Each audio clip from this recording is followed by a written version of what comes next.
Sir पहला question है मेरा कि ज्यादातर देखो सभी कहते हैं कि अगर आप अकेले बोर हो जाते हैं तो आपको दोस्तों के साथ मिलना चाहिए या पार्टी करनी चाहिए।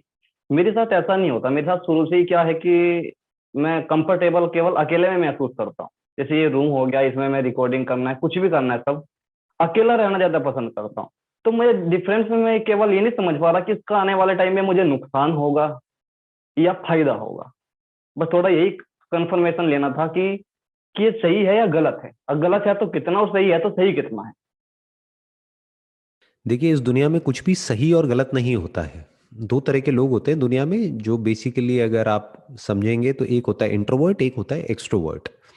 इसके भी बीच में कोई क्लियर कट लाइन नहीं होती कि हम बोलें कि इस लाइन के इधर इंट्रोवर्ट है इधर एक्सट्रोवर्ट है। एक ही इंसान एक सिचुएशन में इंट्रोवर्ट होता है, अगली सिचुएशन में एक्सट्रोवर्ट हो जाता है। आप भी अगर अपने आप को बारीकी से ऑब्जर्व करेंगे तो कुछ लोगों के साथ में आप बहुत ही ज्यादा फ्री फील करते हो या बहुत अच्छा फील करते हो, कुछ लोगों के साथ में आपको इतना अच्छा नहीं लगता है, राइट?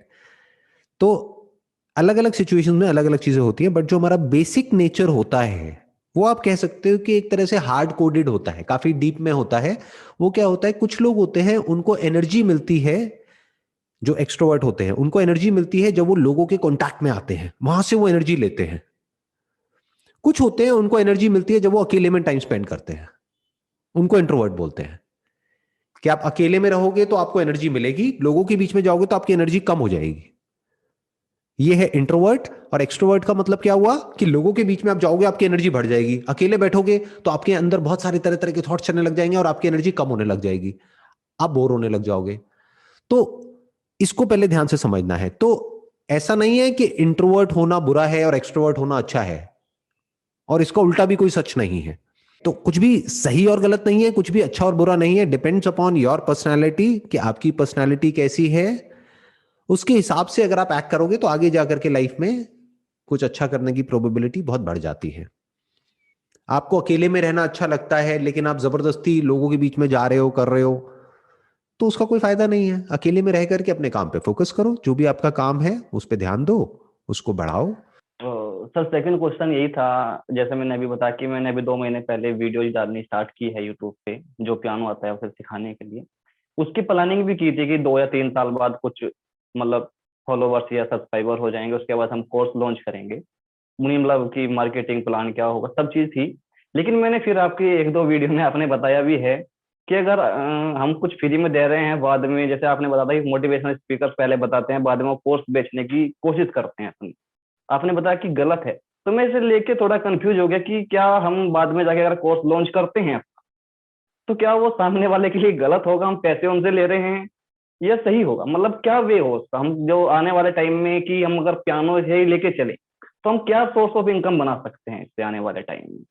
देखिए, इसको ध्यान से समझिए, कुछ भी गलत और सही नहीं होता है। इट डिपेंड्स कि आपकी इंटेंशन क्या है। एंड सेकेंड थिंग इज कि आप क्या वैल्यू दे रहे हैं। मानो आप एक कोर्स का चार्ज कर रहे हैं 20,000 रुपये और वैल्यू दे रहे हैं 20 रुपए की, तो गड़बड़ हो गई ना, तो ये तो फ्रॉड हो गया। लेकिन अगर आप चार्ज कर रहे हैं एक रीजनेबल सा अमाउंट, मानिए आप 1,000 2,000 रुपये चार्ज कर रहे हैं, लेकिन उस 1,000 2,000 रुपये में आप उनको वैल्यू दे रहे हैं 10,000 रुपये की, कि अगर वैसे वो कहीं और से सीखें तो उनको 5-10 हज़ार रुपये लगेंगे, लेकिन अगर आपसे सीखते हैं ऑनलाइन तो मान लो 2,000 में सीख जाएंगे, तब तो उनका फायदा हो रहा है, उनका नुकसान कहाँ हो रहा है? प्लस उनको पर्सनल एक क्लासेस मिल रही हैं आपसे, पर्सनली वो आपसे पूछ भी सकते हैं अगर उनको कोई डाउट हो तो। एक तरह की एक कोचिंग हो गई, एक ट्रेनिंग हो गई। तो it's all about your intention behind it, कि आपकी इंटेंशन क्या है, उनको बेवकूफ बनाना है या एक्चुअल में उनको वैल्यू देना है। और जिस कंट्री में आप कर रहे हैं वहां पे क्या वो अफोर्डेबल है या वो बहुत एक्सपेंसिव है, कि जिसको भी आप सिखा रहे हैं क्या वो आसानी से उसको अफोर्ड कर पाएंगे या उनको बहुत पैसा लाना पड़ेगा वो करने के लिए। तो पहले तो लोग ही बहुत कम करेंगे, दैट इज वन, आपको जो प्रॉब्लम आएगी अगर ज्यादा आपने अमाउंट रख दिया। और फिर अगर आपने ज्यादा कर दिया तो आप पे प्रेशर भी ज्यादा आएगा, क्योंकि अगर आपने किसी से 10,000 रुपये ले लिया तो अब उसको 10,000 की वैल्यू देनी पड़ेगी ना। तो इट्स ऑल अबाउट कि आप कितना पैसा चार्ज कर रहे हैं और कितनी वैल्यू दे रहे हैं बदले में। और बात रही कि क्या सही है क्या नहीं है, that depends upon person to person. जैसे अभी आप अपने करियर की शुरुआत कर रहे हैं, ऐसा नहीं है कि आपने बहुत कुछ अचीव कर लिया है कि आप सब कुछ फ्री में देने लग जाएंगे। तो अगर आप YouTube से पैसा कमा भी रहे हैं, चाहे एडवर्टाइजिंग के थ्रू, चाहे एक रीजनेबल सा अमाउंट करके चार्ज कोर्स के लिए, जिसमें कि आप उनको वैल्यू दे रहे हैं और उनको एक्चुअल में फायदा हो रहा है। कि अगर किसी ने आपको 1,000-2,000 रुपए दिए तो उस बंदे ने कहा कि यार मेरे को एक्चुअल में फायदा हुआ, I got something out of it, तो उसके लिए खुद का आपका भी वो लेवल होना चाहिए उनको सिखाने वाला। कहीं ऐसा तो नहीं आप खुद सीख रहे हैं फिर उनको सिखा रहे हैं, वो भी फ्रॉड हो गया। क्या और लोग जो ये सिखा रहे हैं, वर्ल्ड में और भी लोग सिखा रहे होंगे, क्या आपका वो लेवल है इन टर्म्स ऑफ टीचिंग? अगर है और आप उनसे कम चार्ज कर रहे हैं और फिर सिखा रहे हैं, तो आप एक अच्छा काम कर रहे हैं, आप एक वैल्यू दे रहे हैं किसी को। और कोई अफोर्ड कर सकता है और वो दे रहा है तो उसमें बुराई क्या है?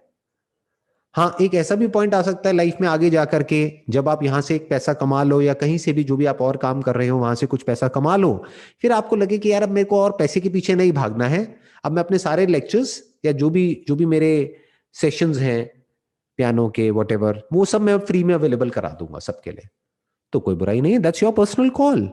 तो ये कोई सही और गलत का कॉन्सेप्ट नहीं है। जैसे पहला वाला आपका क्वेश्चन था ना कि क्या सही है क्या गलत है, इसमें भी कुछ सही गलत नहीं है। दैट डिपेंड्स अपॉन कि आपकी नीयत क्या है, किस नीयत से आप वो काम को कर रहे हो और क्या वैल्यू आप सामने वाले को दे रहे हो। It's more about that. Sir अगला क्वेश्चन भी इसी को लेकर के थे, आपने लगभग 2 या 3 वीडियो डाली हैं इसी पे, कि आपको, मेरा मानना ये है कि जैसे अभी मैं 28 ईयर ओल्ड, मतलब 28 साल की उम्र हो चुकी है, तो मेरा जो मानना, मैं खुद का मानता हूँ कि एक एज तक आपको पैसे कमाना हो, चाहे वो फील्ड में काम करना हो, मतलब एक एज तक होना चाहिए, चाहे 40 साल हो 45 साल हो, आपकी खुद की डिसीजन आप लेंगे। तो जो मैंने लिया था कि 45 साल की उम्र तक आपको काम करना है, मतलब मैं खुद का अगर बताऊं, तो जैसे अभी आपने कहा कि अगर आपकी एक टारगेट है, अगर पैसे को लेकर के भी आपने वो कमाया, उसके बाद आप देखते हैं कि आप दूसरे के लिए क्या कर सकते हैं उस उम्र के बाद जाकर, जो आपने कुछ पैसा कमा दिया। तो आपसे केवल यही कंफर्मेशन अगर आप दे पाए, क्या ये सही इंटेंशन है कि, या फिर आपको पूरी उम्र ही काम करना चाहिए, चाहे पैसे को लेकर के हो, चाहे वो आप अपने जो फील्ड में काम कर रहे हैं करना चाहिए? मतलब मेरा खुद का मानना है कि आप 40-45 साल तक पैसे के लिए भी काम करो, ताकि आपके बच्चे भी हैं, औरों के लिए भी आप काम कर सको, फिर उसके कुछ टाइम के बाद आप अपने पास से जो दूसरों के लिए दे सको, वो आपको मेहनत करनी चाहिए।